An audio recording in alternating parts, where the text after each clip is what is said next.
السلام علیکم ورحمۃ اللہ وبرکاتہ۔ بسم اللہ والحمد للہ والصلاة والسلام علی رسول اللہ وآلہ وصحبہ اجمعین۔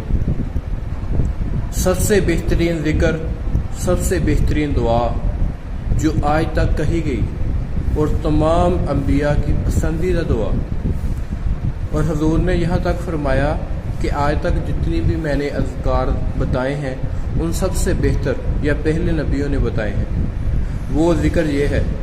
اور یوم عرفہ، حضور نے فرمایا یوم عرفہ کی دعا سب سے بہترین ہے۔ اور یوم عرفہ کی دعا کون سی ہے؟ لا الہ الا اللہ وحدہ لا شریک لہ لہ الملک ولہ الحمد وہو علی کل شیء قدیر۔ اللہ تعالیٰ کے سوا کوئی معبود نہیں۔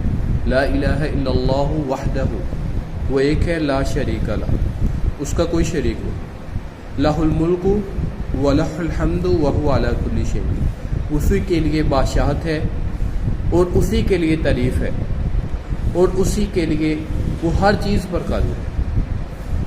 اس کی تعریف کیوں؟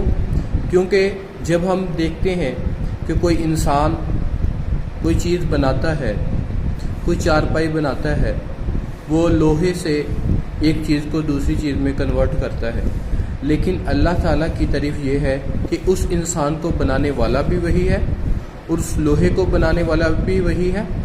انسان جو ہے وہ ایک چیز سے دوسری چیز بناتا ہے، لیکن اللہ تعالیٰ نے کچھ نہیں تھا اور یہ سب کچھ بنا دیا، اس لیے اس کی تعریف ہے، اور تمام تعریفیں اس لیے اس کے لیے ہیں۔ تو تمام احباب، تمام ہی سامعین اور ناظرین سے التماس ہے کہ ایک تو وہ کل کا روزہ رکھیں، جمعہ کا دن ہے، اور جمعہ کا دن عید سے بھی بہتر ہے۔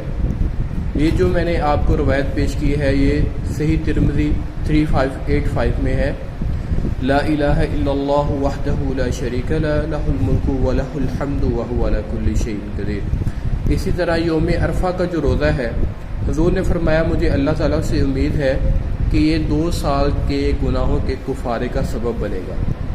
اس لیے تمام بھائی، تمام بہنیں، تمام ہی سننے والے کل کا روزہ رکھیں اور اس دعا کو پڑھیں۔ اس کے علاوہ اللہ اکبر لا الہ الا اللہ واللہ اکبر وللہ الحمد، ان کلمات کو کثرت سے پڑھیں۔